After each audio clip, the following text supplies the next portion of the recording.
Well, hey everyone, are you ready to start achieving better? Welcome to the Gleaner live stream event. My name is Jason Lee, Senior Marketing Manager with Massey Ferguson, and I couldn't be more excited to spend this afternoon talking about Gleaner combines and how they can help you achieve a better harvest next season. Join with me here today are my friends Robert and Aaron. Guys, why don't you go ahead and introduce yourselves? Yep, sure. So I'm Robert Ross. I'm the Tactical Marketing Manager for Gleaner Combines. So I do a lot of things just all Gleaner, right, Aaron? And voice of customer, product health, programming, projects, future thing, all this kind of stuff. So a lot of fun here. Looking forward to a great afternoon. Aaron, go ahead. Hey folks, my name's Aaron Byer. I'm the Marketing Product Specialist for Gleaner Combines. I kind of see myself as an educator. I educate customers and sales staff on how to best showcase the Gleaner Combine and the value that it delivers for our farmers. All right. All right, sounds Great good, stuff. guys. Yeah, we got a lot of really cool stuff that we're going to cover here for the next hour. To kick things off, Aaron's going to talk about how Gleaner combines are designed and more importantly, why they're designed that way. And then Robert is going to talk about the cost per hour and what that can mean for your operation. And then in between that, we're going to go through some agronomy stuff as well and talk about how the Gleaner combine can help you agronomically on your farm as well. Keep in mind too, at the end, we're going to wrap up with a live Q&A session. So as we're going through our presentation, if things come to mind, you have questions, or shoot, even if you just want to tell us a little bit about your farm, pop those into the live Q&A, and we'll be happy to answer those at the end. So, guys, I'm excited. Right. I think without further ado, Aaron, get started. why don't you All right. kick things Sure. off? Take over, Aaron.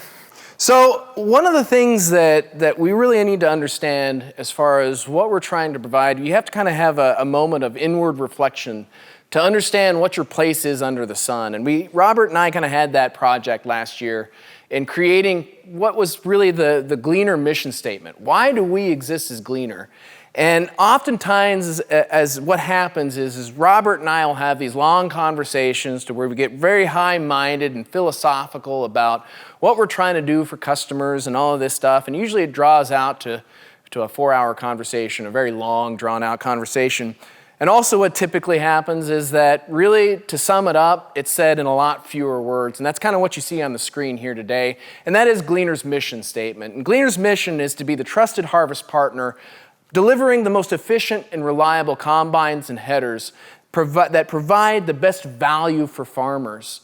And really, I couldn't think of a better way to encapsulate what we're trying to do at Gleaner Combines. And the most important parts of that we have highlighted, those 3 points there. The first off is the best value for farmers. And what we try to deliver, again, we try to show that value and not only in the agronomic value, but the economic too, to make sure we're delivering that value to farmers. The most efficient and reliable combines and headers. We hope to show by the end of the program here that not only does that efficient, reliable machine help your bottom line, but it also helps with your productivity and that the machine is always running, always in the field, and the wheels are always turning. And then finally, probably the most important part of that is the trusted harvest partner. It's the most important, it's probably the most difficult as well. Difficult not because it's impossible, but because that trust has to be earned. Gleaner has been around for 100 years, earning that trust for farmers. Now, one of the things that we really need to understand is that, and we all kind of know, is combines in the industry all do the same thing. They all gather, they cut, pick, feed, thresh and separate, clean and put the good stuff in the tank and the bad stuff out the back. Now, the difference that you got to understand is that other machines, other competitive combines, focus solely, have the priority of doing the most and the fastest and trying to get harvest done quicker and faster with larger and larger combines. Now, we understand the fact that we've got a harvest window we've got to meet, but at the same time, we understand that speed isn't the only thing that makes a successful harvest. So we try to make sure that we prioritize not only the capacity and the speed of harvest, but we also have some other things that are important too.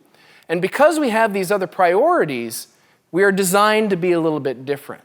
So we've got to look at those differences and understand that we're different for a reason because we have different priorities more than just getting the crop done, getting harvest done quicker. So really the designs, the differences are really at the start. The root of it is that natural flow processor.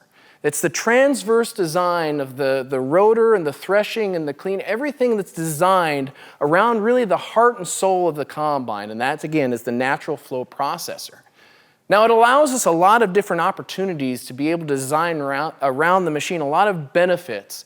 But really the big takeaways for that natural flow processor, first off, is the direct natural flow, the direct feeding into the processor. Now we're going to see how that not only helps deliver capacity to farmers, but it also helps deliver a better bin sample and better grain quality.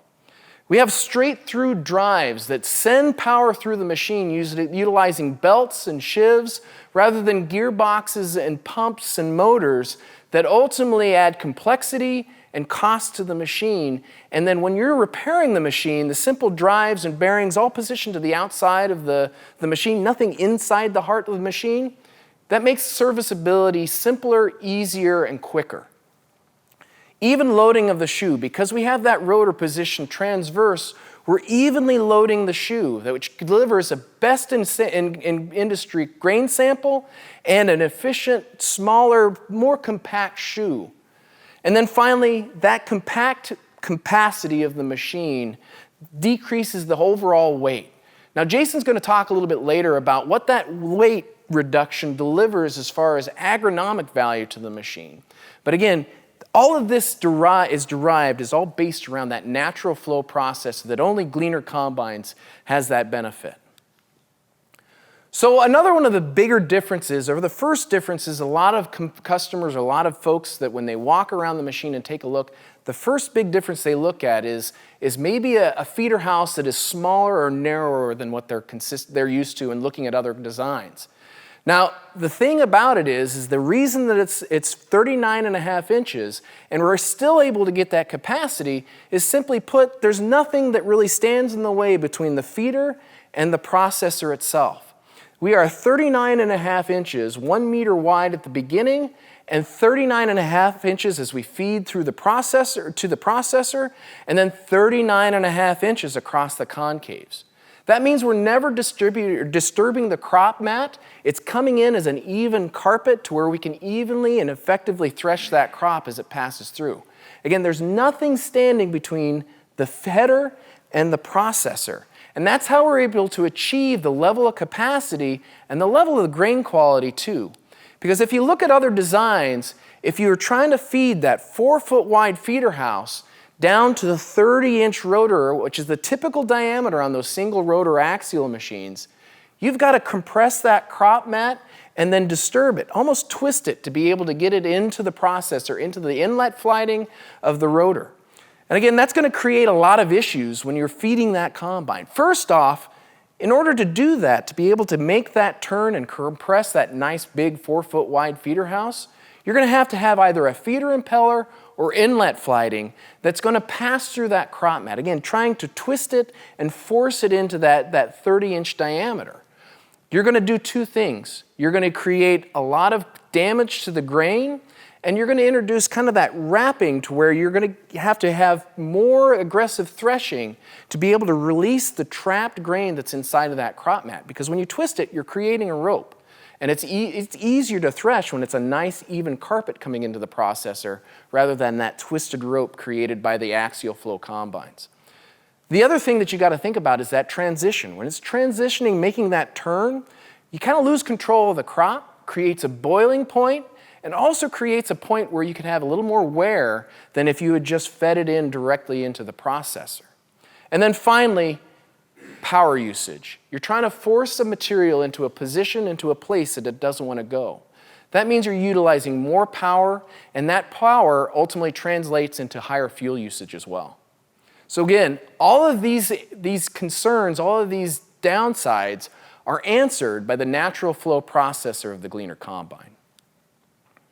So once we're into the processor, there's a lot of similarities, but a lot of differences too when you look at a Gleaner compared to an axial machine. First off, a similarity, much like those other machines, we still have a 30-inch diameter rotor. So we're able to deliver the capacity of a larger rotor, a larger diameter rotor, but in a more compact form because of the natural flow processor.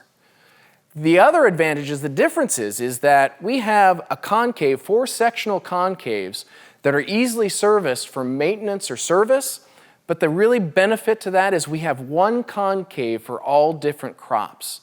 That means that saves you time when you're transitioning between crops. You don't have to worry about switching concaves when you're going from wheat to soybeans to corn or to any other crops.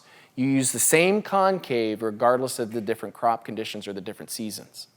And then finally, that separator cage. This is one of the big differences is that we have a 360 degrees of separation on our separator cage. This delivers value to you in that we're able to separate at a more effectively in a smaller distance because we have 360 degrees of separation. We don't have to have the longer rotor that increases the weight, and it also helps decrease the amount of grain damage because now the grain can exit the processor when it's ready. It doesn't have to go another 180 degrees around the processor before it can exit, decreasing the chance of that mechanical damage. And then finally, all of these components, the threshing elements, the cage, the concaves, there's chromed on all of them. Again, that helps increase the service life of those components in a lot of tough threshing, harvesting conditions. So once we leave the processor, there are also some unique design principles or design elements that we incorporate because we have that natural flow processor. The two major ones are the distribution augers and the accelerator rolls. Both of these components are really key components as far as our ability to harvest on slopes with little shoe sensitivity. We're able to harvest up to a 23% grade and still have an effective cleaning shoe because we don't rely on gravity to load the cleaning shoe, and the distribution augers evenly load that material across the front of the cleaning shoe. So again, those distribution augers are pulling the heavier material on the lower side up to the accelerator rolls and then evenly loading the accelerator rolls as it throws that material down to the shoe. Again, we're not relying on gravity. The accelerator rolls are loading the front end of the shoe. And this is really where we start the cleaning process. So again, we have the 2 stages of cleaning. We have a blast of air that passes directly below the accelerator rolls, and then another one that's stratifying the material as it passes across the cleaning shoe. So that first step, that first stage in the cleaning where it's leaving the accelerator rolls, the grain, the heavier, denser grain is able to pass through that first blast of air while the less dense mog blows out the back. This is where 70% of our cleaning happens. That 2-foot drop between the accelerator rolls and the cleaning shoe, the perforated cascade pan. This is how we're able to run a shorter shoe, but have a more efficient cleaning shoe that's able to deliver a best-in-class grain sample than a lot of those other competitive machines. So we've worked so hard to be able to create that clean bin sample with lower cracks and splits because of the natural flow processor and the 2 stages of cleaning.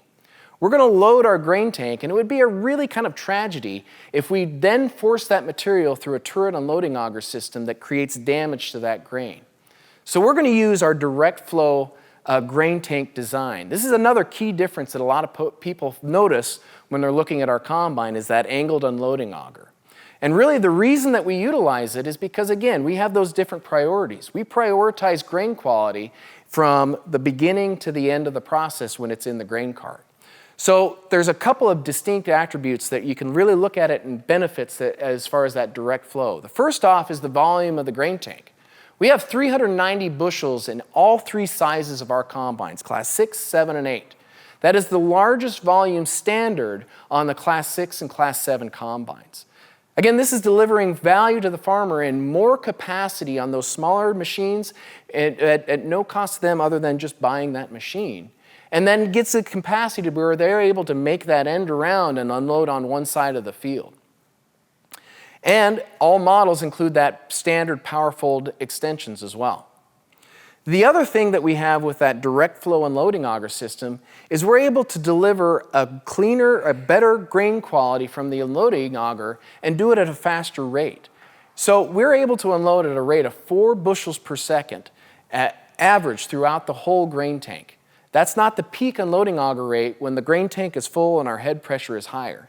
So that's faster unloading that decreases the amount of power we're putting to unloading the combine and puts more time and power to the processor when we're actively harvesting. So again, two distinct advantages to the direct grain tank. But again, because we have the natural flow processor, there's other advantages to having that grain the way we carry it in that direct flow grain tank design. Namely, it's because we can carry that grain, the weight of that grain, lower to the center of gravity, and in those sloped hillsides, we're able to safely balance that machine. And we can carry a larger volume of grain without increasing the overall height or width of the machine. This is important, especially for those folks that are harvesting next to hedgerows, or when you're thinking about storing the combine, you don't have to build a bigger door in your building to be able to store it because you've got a larger grain tank. You don't need to worry about that. We're carrying that in front of the processor rather than above those axial rotors on other designed machines. So again, we got to worry about the material that's coming out of the back of the machine too, because as Jason kind of will allude to a little later, we need to make sure we distribute and maintain the crop discharge, the discharge from the machine, that material that's going out of the back of the machine, to be able to make sure we're ready to plant for the next spring. So we've got a couple different options to be able to handle the rotor discharge, and then the way we distribute the crop material that's coming off of the back of the shoe is going to be able to evenly load that or evenly spread that across the back of the machine. So the two different options that we have is our standard option, and you're going to make this determination based on what you're doing in the field. First off, we have the standard impeller. If you're doing a lot of small grain operations or you're baling a lot of the straw that's coming out of the back of the machine, this is a great option. That's just taking that rotor discharge and kicking it down to our straw spreader or the rotor discharge on the left-hand rear corner of the machine. But for most operations, to where you need to chop and distribute that, kind of size that material that's coming off the end of the rotor, if you're doing a no-till operation or corn or soybean areas, you're going to get the fine cut 2 chopper that's going to really destroy that material, size it down to a point where you don't need to worry about it if you're doing no-till, or it's really going to incorporate that material as you're doing tillage and help break that material down. So again, fine cut 2 chopper is probably the most of the options that you're going to see. So once that comes off of that rotor discharge, it's going to go to our straw spreader, where it's going to spread that material across the full 40-foot width behind the machine. And you're going to be able to adjust the position of the paddles to be able to change the spread distribution or change the speed to be able to change the width. And you're going to do that from the cab. That's coming out of that left-hand rear corner. Everything else that's coming off of the shoe is going to utilize the natural spread tailboard and the hydraulically driven chaff spreader to be able to fully spread behind that. Now, this is another misconception that a lot of folks, when you're looking at from a competitive machine to our Gleaner combine, you look at that and you think on the left-hand side, surely that material isn't able to get the full width spread evenly behind that machine because you've got the rotor discharge on the left and your shoe discharge on the right.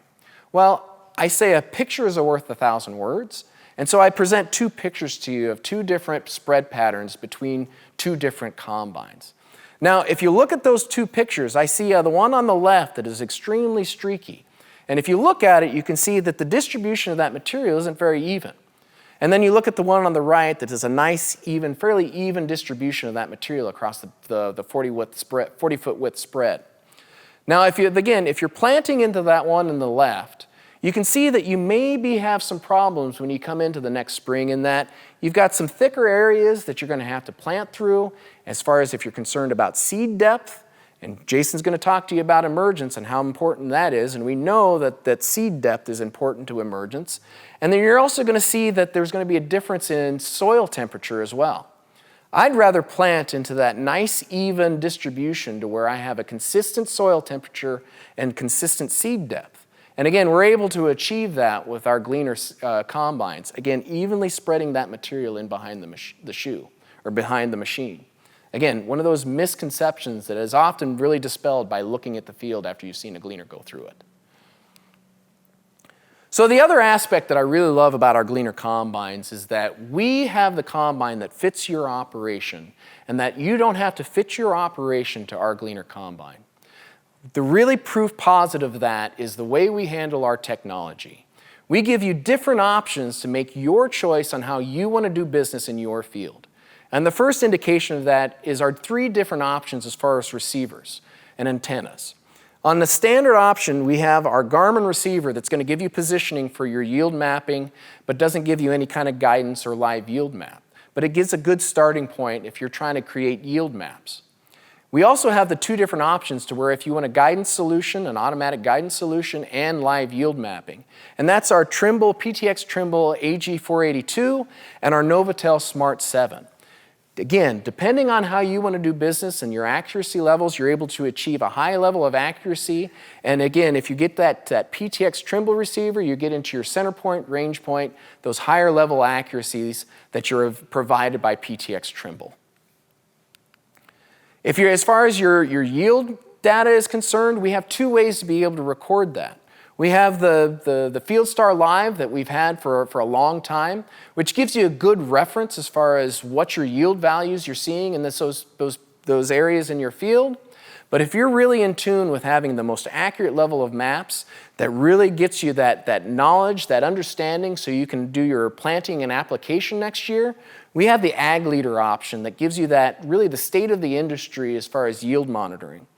And the other option that we have, that if you feel that you want to put that Ag Leader terminal inside your operator cab, you can by simply hooking into the integrated system and being able to display that in-command Integra or Versa terminal inside your operator cab. But the choices don't stop there. Because now with PTX, we've unlocked a lot of different avenues to where you can have those yield measuring, yield monitoring solutions, and really the solutions that unlock a mixed fleet in multiple ways. In that we have now YieldSight, which utilizes the Ag Leader yield monitor system, and it puts a 2020 monitor inside the operator cab. That way you can layer those application and planning maps inside the 2020 and get that ease of use that you really like about that 2020. And then also, in addition to that, you get to see a live yield map on your panorama. So again, that's bringing that information out of your Gleaner combine and putting it into your desktop, into one of the most powerful systems that we have in that panorama and the 2020. And then if you've got that mixed fleet that you really want to unlock to be able to really work together to be able to build what you've got, we've got Farm Engage, which allows you to transfer tasks, weigh lines, and information across multiple platforms, whether it's John Deere, Ops Center, Case Field Ops, any of those mixed fleet operations, you can unlock that potential with Farm Engage. So again, we want to try to do solutions, business the way you want to do business, and let this machine fit your operation and make sure that you don't have to make choices based on somebody else's decisions. So we kind of talked about the overall layout and how the machine is designed, but I really wanted to kind of dig deeper into what kind of agronomic benefit that gets. And really, there's no better person to talk about that than Jason here. So I'm going to turn it over to him and kind of let him take the conversation. All right. Well, thank you, Aaron. What an intro. That was good. No, really good stuff. Aaron did a phenomenal job of talking about the guts of the Gleaner combine and why it's designed the way it is, and ultimately, why it's the most reliable, efficient combine on the market. But I'm going to take that one step further and say it's the most agronomically advanced combine on the market. And we do that for a lot of different reasons, because at the end of the day, what is going to impact your bottom line the most? We do such a great job all season long of putting our seeds in the right place, the right time during planting, and then keeping those plants and our crops free of weeds by applying the right herbicides and protecting those plants from disease by applying fungicides. We go through all that effort throughout the season. Now let's make sure we get all that grain gathered with the combine pass, right? And so that's what we're going to talk about here, and why a Gleaner combine is designed to be lightweight. And it's designed to be lightweight ultimately to help us reduce that soil compaction, which I'm going to talk about quite a bit here in the next couple of slides. But also being lightweight requires then less power to move throughout the field. So that way the machine can focus on the job that it's intended to do, and that is to gather, to thrash, and to clean that grain. And then ultimately then having that lighter weight machine helps us reduce our fuel consumption as well.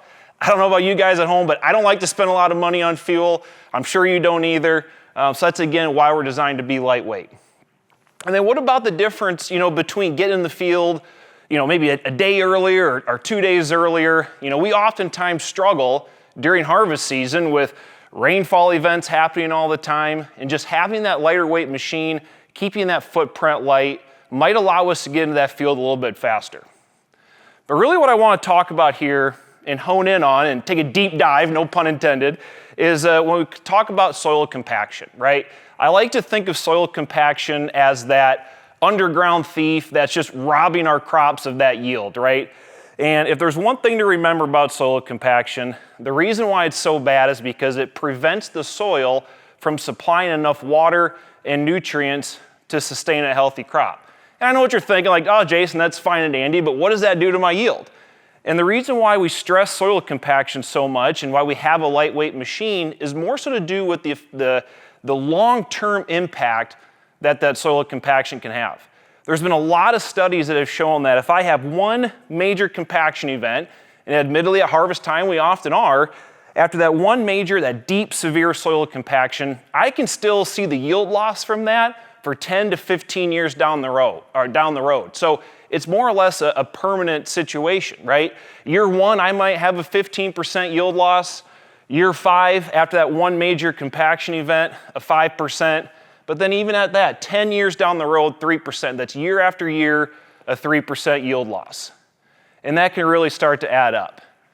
Now, why does soil compaction influence yield? Well, I mentioned it a little bit before of how it robs our crops of nutrients and water, but really also what it has to do with is what it has on the impact the following year on emergence. I think Aaron said it best, the sins of harvest oftentimes show up the following spring, right? So if I create a lot of soil compaction the next year and I go and I plant my seeds, ideally I want them all to come up out of the ground at the same time, right? But where I can run into problems if I get one plant coming up on day 1, another one on day 2, day 3, day 4, and so on, and the more variability I have in that plant-to-plant emergence, the more yield loss that can occur.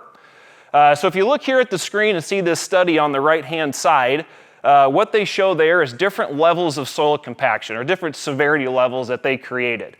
So created with 5 tons, 9 tons, axle load with the yellow line, and then the most severe compaction with the 14 tons on that axle in the red. And obviously our emergence potential was never able to be as high where we created that really deep, severe soil compaction. For all the corn growers out there, just a rule of thumb, if I have a neighboring plant that is 2 or more leaf collars behind its neighbor, it's probably going to become a weed, right? It may not put any grain on at all. If I have a lot then that come up 2-3 days later, I can experience a 7% yield loss across my field.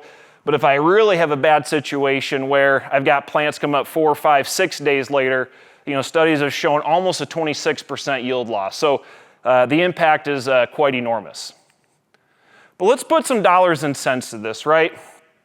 So we just looked at corn prices, we're hanging around $4.30. Robert promised us it's going to be north of $5 here at some point. This conversation would be a lot easier if it was over $5, but so we'll roll with $4.30 for here today. So if I have a 15% yield loss at $4.30 corn, I'm going to lose about $129 per acre, okay? 5% yield loss, I'm at a $43 per acre loss. 3%, $26 per acre yield loss. And again, that 3%, guys, that's not just one time. That's year after year after year, just from that one major compaction event. And I know what you're thinking at home. You're probably like, well, I don't drive across every acre of my operation, so I'm not going to experience that much profit loss across every acre of my land. All right, you're probably right. That's true. So let's take that one layer deeper then. Let's say I farm 3,000 acres. I think it's pretty safe to assume that year in and year out across 3,000 acres of my operation, 175 acres of that, I'm probably creating some level of deep, severe soil compaction. So if I have 15% yield loss on those 175 acres, that'd be over $22,000 that I'm at risk of losing. 5% yield loss, just under $8,000. And then a 3% yield loss, and again, the 3%, years down the road, I could be losing just shy of $5,000 of potential loss that could steal from my pocketbook. So again, these numbers really highlight the importance of why we're concerned about soil compaction and why we continuously stress the importance of having a lightweight machine. And so we do just that. A Gleaner combine compared to an equivalent Class 8 machine is going to be about 24% lighter. So we're still going to do some level of compaction, right? It's a necessary evil. It's still a heavy piece of iron moving across the field, so we're not going to completely eliminate it. But because we're 24% lighter, we're certainly going to do less and help you manage that compaction so it's taking away less from your profit. Okay, so that's moving on from soil compaction now. Aaron did a lot or provided a lot of good information about the natural flow processor and how our cleaning system is different and how our processor is different from the rest of the combines in the industry. And the reason why we have the natural flow processor and why having that good quality bin sample is so important, because that allows me to reliably store my grain on site so I can then capture and optimize the grain markets. What about trying to capture a premium price? For some of us out there, I'm only ever going to farm 1,500 acres, let's say. So I'm going to do everything I can to try to maximize the potential on those 1,500 acres. So maybe I'm going to go chase some premium markets. I just had a thought occur to me. I was talking to a grower down in Missouri, and he was growing gluten-free dog food for Blue Diamond dog food. I just thought that was incredible. It was a cool story, and the Gleaner combine with the clean bin sample allowed him to do that and be able to chase that premium market. Do we have any seed bean growers out there? You all understand then the importance of the integrity of that seed coat if I'm growing seed beans for next year. When I put those in the bag and go to plant them for next year, I need that high germination percentage, right? So I need to protect that seed coat at all costs. So all of these things combined is why we have the natural flow processor, why it's designed the way it is, so we can get that good clean bin sample. Let me paint a little bit of a picture for you here. So this is a grain site here, obviously. We just had a snowfall event, which I don't know about you guys, but winter's just right around the corner, so winter's coming. We just had a snowfall event. There's a little bit of dusting of snow on the top of those grain bins. And if you squint your eyes just right, you'll probably notice something a little odd about one of these bins, right? There's no snow on one of those bins. Well, why could that be? Well, it could be that maybe the grain in that bin is hotter, obviously, and so I'm warming up that bin more so that snow all melted. It could mean that I have a lot of cracks and a lot of fines and a dirty sample in that bin that's creating less airflow, and I'm not able to cool that bin like I am the rest of those bins, right? So that's extremely critical. And I like to think of cracks and splits, kind of like a game of Tetris, right? If you ever played that on your phone, if you have a lot of irregular shaped sizes, you can kind of get them to lock into each other and fit close and snug, right? Well, what you do then is you prevent a lot of airflow. Versus if I have a lot of kernels or shapes that are the same size, I can then create a lot of gaps in there, a lot of air gaps, to then allow for that good porosity that I'm looking for to get that good airflow, right? And there's been a lot of studies that have shown that if I have a 10% decrease in porosity from the outer portions of my bin to the center portion, and remember, if you have a lot of cracks and a lot of splits and a lot of fines, where are those all going to congregate to? They're all going to congregate to the center of that, to the center of that bin. So if I have a 10% change in porosity, that can result in a 40% difference in airflow from the center of that bin compared to the outer portions of that bin. Furthermore, that study showed that it took 77 hours longer to cool the center portion of that bin compared to the outer portion, because that's right, all my cracks and my splits. Now let's take this one step further and talk about dry matter and why that is so important. Remember, dry matter equals weight. And how long can I reliably store that grain in the bin before I'm at risk of starting to lose dry matter? Okay, so if I'm at 15% moisture at 50 degrees Fahrenheit, I can reliably store that grain in that bin for up to 16 months before I start losing dry matter. Well, if I don't cool that grain and it stays at 70 degrees Fahrenheit, like in the center, now I'm down to 5 months before I start to lose dry matter. Well, let's take it one step further. What about if it's wet? All right, so if I'm at 15% moisture and I can't dry that grain, so now I'm at 17%, again, it's about 5 months before I start losing dry matter. Worst case scenario, if I'm wet and I'm warm, I'm just under 2 months before I start losing dry matter. And again, I sell off of weight. If I lose dry matter, I lose weight, I lose money. So that's why being able to reliably store my bin, or reliably store my grain in that bin is so important to prevent losing dry matter. So like we did with soil compaction, let's put a little dollars and cents behind this, right? So if I have a 2-meter core at the center of my bin with all those splits and all those cracks, that's about 3% of the volume of that bin, which is just shy of 4,000 bushels that are at risk. If I multiply that times the 3 bins that I have at home, that's a little over 11,000 bushels that I have at risk. If I take that times our $4.30 price per bushel, that's almost $50,000 worth of grain that's at risk of losing that dry matter. I don't know about you guys, but that is a lot of money. And again, for all these reasons why we need to be so concerned about as we're out harvesting, that the corn looks exactly like it does off the cob as it goes into the bin. And a Gleaner combine is going to help you do just that. And so all of this stuff, though, right, it's important. We still have to pay for it. And there's still a cost to owning this machine. And now I'm going to hand it over to Robert to talk to us about the cost per hour of owning a Gleaner combine. All right, thank you, Jason. And I'm telling you, a lot of great information. Great job, Jason, Aaron, talking about what makes a Gleaner. And then looking at, over the years, we've always talked about that clean bin sample out there, but where is the value? And Jason just showed us where that value is. So these are all things, but now I want to really dig in a little bit and talk about the cost of harvest. And this is something that I've been working on for several months, really to understand what is that true cost of harvest. Because for us here at Gleaner, if we're gonna help impact your bottom line, we need to understand what the targets are and where we're at and what we can do to bring that better product to you. So I went out, did a little research. This happens to be a report that was done by, I believe it was Iowa State. It's for 2024. So the numbers you're gonna see here on the cost, they've actually gone up because we know everything has gone up over the past year, right? But let's take a look at what that cost to harvest is from this. So we have, we're gonna concentrate on growing 192 bushel corn, right? So we have different categories.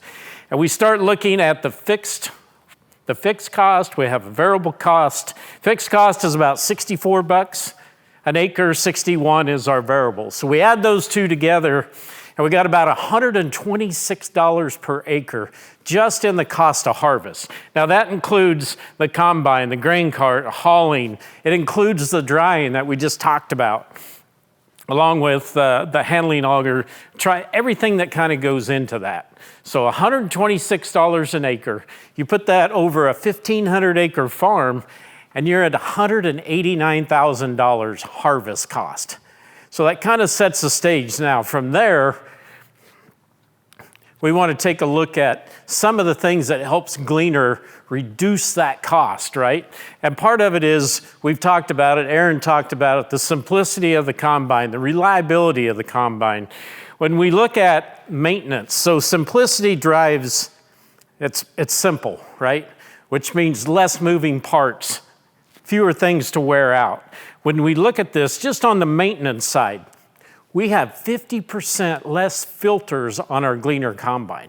And why is that? Because we're not as complex, we're simple. It's not that we're not filtering everything or doing the maintenance that we should, we simply don't need it. That's a lot of cost if you've been out and priced filters lately. Fewer belts, again, simplicity, fewer things to go wrong, fewer maintenance items.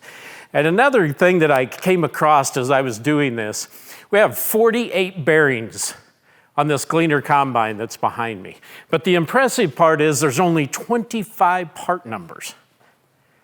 utilizing that same part throughout the combine, less inventory for the dealers. And for the customers, if they want to keep a few things, they can cover a lot of areas on the combine. All this helps reduce the cost of harvesting. Then we look at the reliability side of it. Some of the things that we did with the DuraDrive ground drive system, improving reliability, improving performance and functionality. That's just improving our overall efficiency. Other things are straight through drives. You heard Aaron talk about that again, reducing complexity in that machine.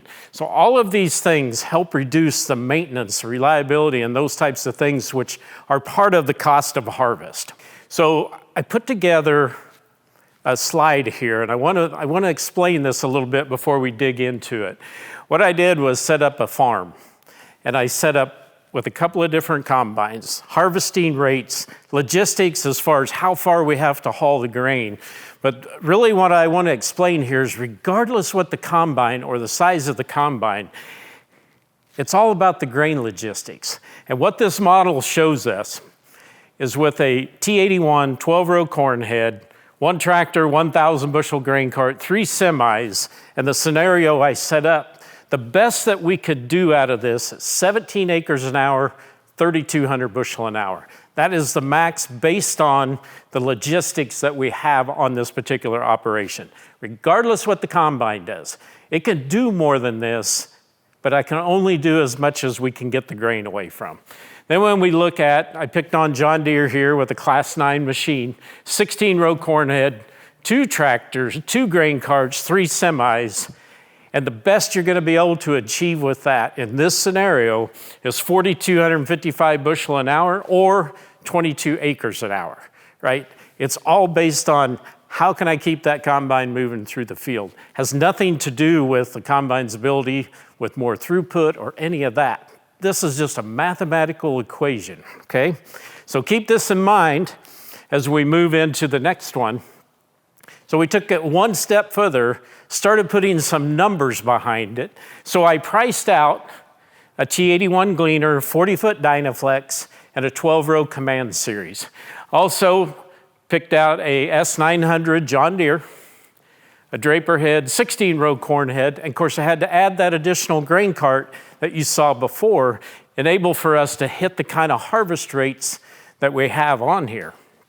So you have a little more investment. Now the Class 9 is definitely going to get more done, right? Bigger combine, that's how it works. But when you look at this, we're going to achieve our harvest at the rates that we set up in 21 days with a Class 8 Gleaner. We go to a Class 9, and that's 17 days to accomplish the same thing. So larger machine, more equipment, we're gonna get more covered, right? But with that, your investment goes up. So as being that trusted harvest partner that Aaron talked about and the things that we look at, we want to be there to try and help you make good decisions on your operation. And the way we do that is start setting up these scenarios and go, okay, here's the options. I need this large combine or I need a Class 8, depending on what it is. But there's a cost to that. And the cost right here is $200,000. Now, I didn't include the extra tractor over here and some of that, assuming that there would be a tractor available. But when you look at that, $200,000 more investment to get done 4 days sooner. So you have to look at that as the operation and say, is it worth the extra investment to get done that much sooner? That's not something that we can answer or we're going to tell you, but what it is up to us is to show you and help you try and make the right decisions for your operation. The other thing, we did regional demonstrations this fall. In fact, there's some going on as we speak. And what we found is the way I've got these machines positioned, the speed, everything this is the average of what we're seeing out there, regardless of the size of combines. This is what we're seeing. So I think this tells a lot, but getting the right size machine when we're dealing with the high cost and all this stuff right now is so important that you're getting the biggest bang for your buck. Let's look now at a Class 7 versus a Class 7. So I'm going to pick on the Case combine for a while, and we're going to go up against a 7260. So that's the flagship model for Case, which is the one they sell the most of, and a T71. Here I took a different approach to it and really looked at the cost per hour. The cost per hour has got maintenance in it, it's got fuel, it's got insurance, it's got depreciation, labor, everything that I could really think of, and started plugging it into a calculator to come up with these figures. So on the T71, we're looking at about $384 per hour. On the case, about $453. Now, granted, this is benchmark work, so tried to get it as comparable as possible. But what you'll see here is we have 2 Class 7 combines. The way we're set up, we're going to come in with the case being about 15% more on a cost per hour than what the Gleaner T71 is. So that's about $68 an hour.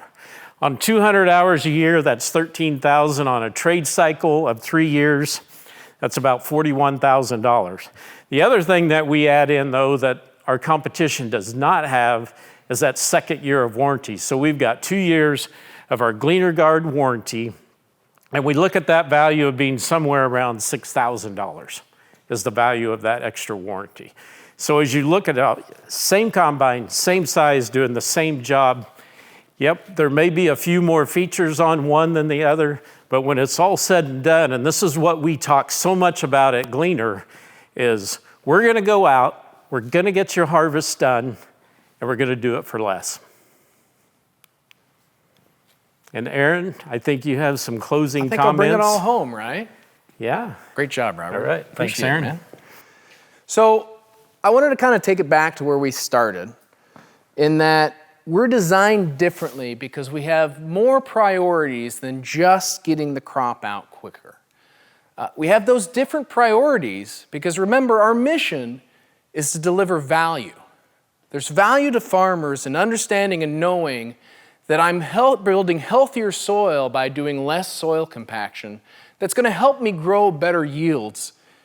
It's also value knowing that I can protect that investment in those yields by creating a cleaner bin sample, a better bin sample that allows me to store it for longer and to be able to get that premium dollar.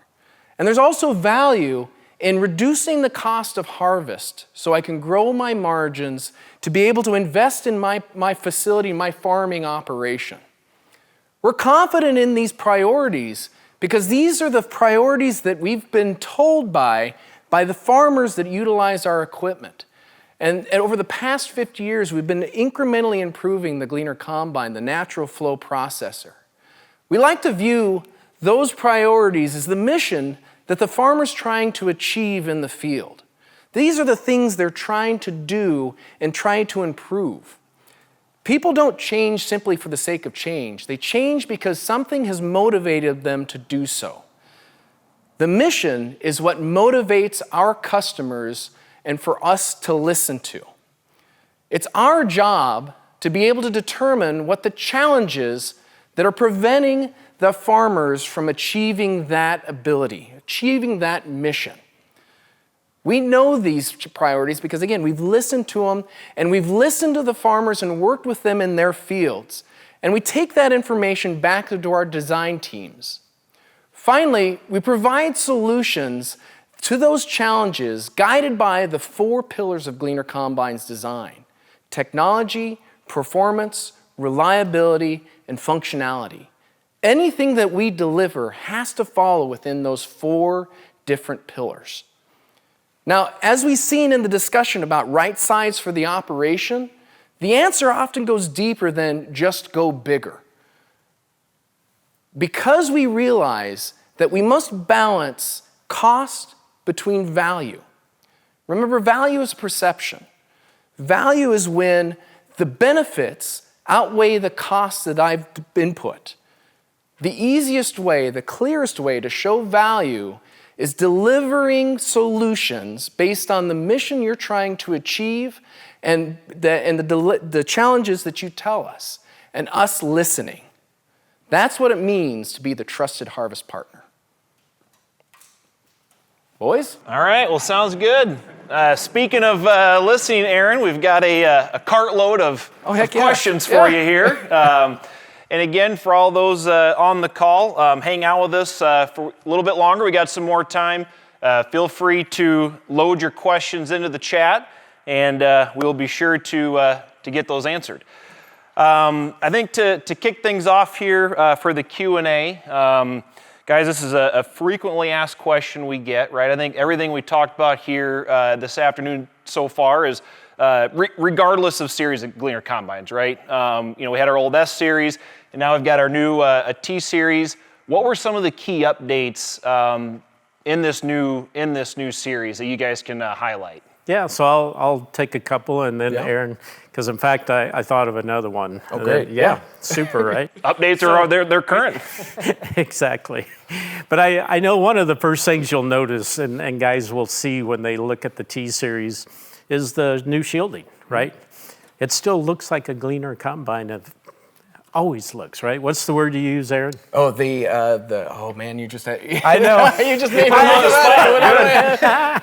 That's okay. It's the visage of the combine and the silhouette. It's You had a really good. I had a really good target. It left me. All right, that's okay.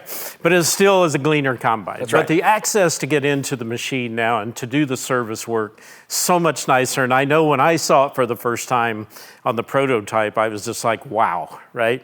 And when we launched it to the dealers just over a year ago, it was the same thing when they saw that. It was just like, wow. And of course, then we got what took so long, right? But the cool thing is it's there, a lot of really great improvements there. And again, that helps in the maintenance. We talk about our simplicity, all that. But the other one that I want to talk about, so as you know, Aaron, I don't get to the field a lot and get to run the combine, right? And this fall, I got a chance to go out and harvest some soybeans. And to your point, with all the stuff we have on there, I hit the button and we're just harvesting, right? Anyway, we're going along and Robert plugged the combine. It tends to happen. Yep. Well, there's a new feature on the T-Series, and it's called a rotor reverser, and it works. Yeah. Because let me tell you, Will, the camera guy over there, was with me. We plugged it good, right? And it backed it right out, and we went right back to harvesting. So that's more time in the field, more time absolutely, in the crop, right? Again, right? Less time pulling that crop, the wad of material out of there. That's right. So tell me about... So really, I think the parts there's really two of them that I think I really appreciate about the new T-Series, and one of them is the DuraDrive ground drive system. And again, we've tried to fit everything into those four pillars, and really, this hits on a lot of them, right? So first off, the reliability. We understand that the machines have gotten bigger, the volume of grain has gotten bigger, and so we need to have a ground drive system that's rugged enough, resilient enough to be able to handle that extra weight, and then match anything that we put in front of it as far as those poor field conditions sometimes we run into. And the beefier final drives, the beefier transmission, both answer that reliability question, but also with that, we get a lot of the good functionality too. One of the things that I really appreciate is that CVT style handle. Now understand that we still have a 2-speed gearbox there, but we wanted that operational, kind of that experience when you're jumping between your Gleaner combine and your Massey tractor. We wanted that operation of your CVT style handle to be very seamless, so you don't have to jump between the grain cart tractor into the combine and back and forth and have to rethink, well, how do I drive this? It's the same experience between the two of them. And then you also get the functionality of the cruise, the C1, C2, the operation of that is a lot better. You get the functionality and the performance of the braking system that is a lot better because we now have inboard wet brakes that are able to, A, pull you into a turn if you need to get that tighter turn radius, or if you need to hold the machine on the side of a hill. I mean, really important, stopping the machine, right? And the other one that I really liked as far as the technology that we've added to it is the auto turn. Being able to turn in the headlands automatically without any input from the operator. I know you were talking about you push a button, you kind of watch it happen. Way different than when I started harvesting. Yeah, now you don't even have to turn it in the headlands. I know, and then you plug the combine. Well, yeah, and then you plug the combine because you forget about it. But the important part is you're increasing the productivity because now I don't have to plan for that turn. It turns in automatically, finds the next pass. All you really got to worry about is dropping the header in when you enter into the crop again. So again, keeping you in the field better, more proficient, more efficient, and getting crop done, harvesting done quicker and for better. For sure. Well, that sounds good. Thanks, guys. And I think we're about out of time. That also includes all of our questions. So again, if you guys have any more questions that are on the call, put those in the chat. We'll still get those answered. But more importantly, we would encourage you to stop into your local dealer and learn more about our Gleaner Combine. But I would say more importantly, learn more about your operation and just have that conversation of how Gleaner Combine can help you, achieve a better harvest next season. And above all, if anyone out there is still harvesting yet, trying to get crop in, be safe. And again, thank you for the time. And this was fun. Yes, So, absolutely. Yeah. We'll have to Thanks, do it everyone. again. We'll have to do it again. All right. All right. Thanks, everyone. Thanks.